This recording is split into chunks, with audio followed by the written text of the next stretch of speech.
Trump se portó como todo un cowboy, un héroe que amedrentó a Zelensky casi tratándolo como un niño, haciendo uso de su estatura contra la baja estatura del presidente ucraniano. Nadie quisiera estar en los zapatos de Zelensky, pero si nos regresamos 4 años en el tiempo, él mismo tomó la decisión de sumarse a la OTAN y así despertar la furia del tigre siberiano, al no tolerar tener un aliado de la OTAN respirándole en el cuello con la frontera que comparten Rusia y Ucrania. El mismo Zelensky se metió en las fauces del lobo. Ahora tiene el desprecio de las 2 naciones más poderosas del mundo, y muestra de ello fue lo ocurrido en el despacho oval de la Casa Blanca.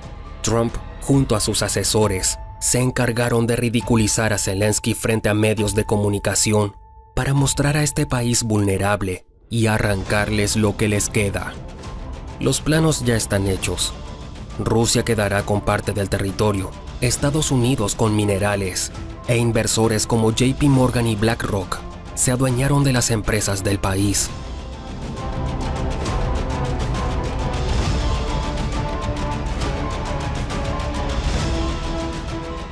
Align myself with both of them, you'd never have a deal. You want me to say really terrible things about Putin and then say, "Hi, Vladimir, how are we doing on the deal?" That doesn't work that way. I'm not aligned with Putin. I'm not aligned with anybody. I'm aligned with the United States of America and for the good of the world. I'm aligned with the world, and I want to get this thing over with. You see the hatred he's got for Putin. It's very tough for me to make a deal with that kind of hate. He's got tremendous hatred, and I understand that, but I can tell you the other side isn't exactly in love with, him either. So it's not a question of alignment. I'm aligned with the world. I want to get the thing set. I'm aligned with Europe. I want to see if we can get this thing done. You want me to be tough? I could be tougher than any human being you've ever seen. I'd be so tough. But you're never going to get a deal that way, so that's the way it goes. All right, one more question. I will respond to this. So look, for 4 years in the United States of America, we had a president who stood up at press conferences and talked tough about Vladimir Putin, and then Putin invaded Ukraine and destroyed a significant chunk of the country. The path to peace and the path to prosperity is maybe engaging in diplomacy. We tried the pathway of Joe Biden of thumping our chest and pretending that the President of the United States' words mattered more than the President of the United States' actions. What makes America a good country is America engaging in diplomacy. That's what President Trump is doing. Can I ask you? Sure. Yeah? Yeah. Okay. So he occupied our parts, big parts of Ukraine, part of East and Crimea. So he occupied it on 2014. So during a lot of years, so I'm not speaking about just Biden, but those time was Obama, then President Obama, then President Trump, then President Biden, now the President Trump, and God bless, now President Trump will stop him. But during 2014, nobody stopped him. He just occupied and took. He killed people. You know what the contact 2015. 2014. 2014 and 2014. 2014. Yeah. So I was not here. Yeah, but That's exactly right. Yes, but during 2014 till 2022, what the situation the same. The people are been dying on the contact line. Nobody stopped him. You know that we had conversations with him, a lot of conversation, my bilateral conversation, and we signed with him, me, like a new president. In 2019, I signed with him the deal. I signed with him, Macron and Merkel, we signed ceasefire. Ceasefire. All of them told me that he will never go. We signed with him with gas contract. Yes, but after that, killed our people, and he didn't exchange prisoners. We signed the exchange of prisoners, but he didn't do it. What kind of diplomacy, JD, you are speaking about? What do you mean? I'm talking about the kind of diplomacy that's going to end the destruction of your country. Yes, but if you Mr. President, with respect, I think it's disrespectful for you to come into the Oval Office and try to litigate this in front of the American media. Right now, you guys are going around and forcing conscripts to the front lines because you have manpower problems. You should be thanking the President for trying to bring an end to this conflict. Have you ever been to Ukraine that you say what problems we have?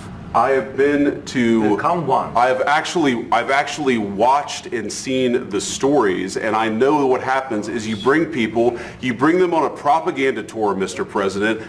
Do you disagree that you've had problems bringing people into your military? We have problems. And do you think that it's respectful to come to the Oval Office of the United States of America and attack the administration that is trying to prevent the destruction of your country? A lot of questions. Let's start from the beginning. Sure. First of all, during the war, everybody has problems. Even you, but you have nice ocean and don't feel now, but you will feel it in the future. God bless. You don't know that. God bless. God bless. You will not have a war. Don't tell us what we're going to feel. We're trying to solve a problem. Don't tell us what we're going to feel. I'm not telling you. Because you're in no position to dictate that. That's exactly Remember what this. you're doing. You're in no position to dictate what we're going to feel. We're going to feel very good. You will feel influence. We're going to feel very good and very strong. You will feel influence. You're right now not in a very good position.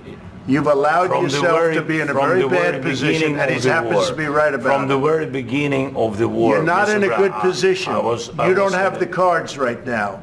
With us, you start having cards. But right now, you don't. You're playing cards. You're playing cards. You're gambling with the lives of millions of people. You're gambling with World War III. You're gambling with World War III. And what you're doing is very disrespectful to the country, this country, that's back to you, far more than a lot of people said they should have. Have you said thank you once this entire meeting? No, in this entire meeting, have you said thank you? You went to Pennsylvania and campaigned for the opposition in October. Offer some words of appreciation for the United States of America and the president who's trying to save your country. Please, you think that if you will speak very loudly about the war, you can... He's not speaking loudly. He's not speaking loudly. Your country's in big trouble. Can I Wait a answer? minute. No. You've done a lot of talking. Your country is in big trouble. I know. You're not winning. You're not winning this. You have a damn good chance of coming out okay because of us. Mr. President, we are staying in our country, staying strong from the very beginning of the war. We've been alone, and we are thankful. I said thanks you haven't in been this alone. cabinet, You and haven't not been only alone. in this cabinet. We gave you, through this stupid president, $350 billion. You voted we gave for you your military equipment, and your men are brave, but they had to use our military. What about if you didn't have our military equipment, you invited if me you to didn't speak. have our military equipment, this war would have been over in 2 weeks. In 3 days, I heard it from Putin. In 3 days, this is something Maybe new. less. In 2 weeks, of course, yes. It's going to be a very hard thing to do business like this. I tell you. Just say thank you. I said a lot of times that there are disagreements, and let's go litigate those disagreements rather than trying to fight it out in the American media when you're wrong. We know that you're wrong. But you see, I think it's good for the American people to see what's going on. I understand, sir. I think it's very important. That's why I kept this going so long. You have to be thankful. You don't have the cards. Thankful. You're buried there. Your people are dying. You're running low on soldiers. Listen, you're running low on soldiers. It would be a damn good thing. And then you tell us, I don't want a ceasefire. I don't want a ceasefire. I want to go and I want this. Look. If you could get a ceasefire right now, I tell you, you take it so the bullets stop flying and your men stop getting killed. Of course, we want to stop the war. But you're saying you don't want a ceasefire. But I said to you, I want a ceasefire. With guarantees. Because you'll get a ceasefire faster than an agreement. Ask our people about ceasefire, what they think. That wasn't with me. For you what, that wasn't with me. That was with a guy named Biden, who was not a smart person. That was with Obama. It was your president. Excuse me. That was with Obama, who gave you sheets, and I gave you javelins. Yes. I gave you the javelins to take out all those tanks. Obama gave you sheets. In fact, the statement is Obama gave sheets and Trump gave javelins. You got to be more thankful. Because let me tell you, you don't have the cards. With us, you have the cards. But without us, you don't have any cards. One more question to Mr. Vice President. I'm sorry, It's going to be a tough deal to make. Because the attitudes have to change. What if Russia breaks ceasefire? What if Russia breaks peace talks? What do you do then? I understand that it's a heated conversation right now. What are you saying? She's asking, what if Russia breaks the ceasefire? What if anything? What if a bomb drops on your head right now? Okay? What if they broke it? I don't know. They broke it with Biden because Biden, they didn't respect him. They didn't respect Obama. They respect me. Let me tell you, Putin went through a hell of a lot with me. He went through a phony witch hunt where they used him and Russia. Russia. You ever hear of that deal? That was a phony Hunter Biden, Joe Biden scam. Hillary Clinton, Shifty Adam Schiff. It was a Democrat scam.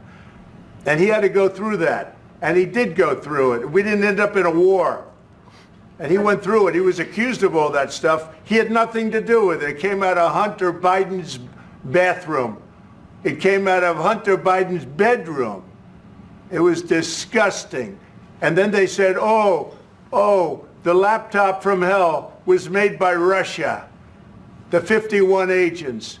The whole thing was a scam. And he had to put up with that. He was being accused of all that stuff. All I can say is this. He might have broken deals with Obama and Bush, and he might have broken them with Biden. He did, maybe. Maybe he didn't. I don't know what happened. But he didn't break them with me. He wants to make a deal. I don't know if you can make a deal. The problem is, I've empowered you to be a tough guy. And I don't think you'd be a tough guy without the United States. And your people are very brave. But you're either going to make a deal or we're out. And if we're out, you'll fight it out. I don't think it's going to be pretty, but you'll fight it out. But you don't have the cards. But once we sign that deal, you're in a much better position. But you're not acting at all thankful. And that's not a nice thing. I'll be honest, that's not a nice thing. All right, I think we've seen enough. What do you think? Huh? This is going to be great television, I will say that. All right. We'll see what we can do about putting it together. Thank you.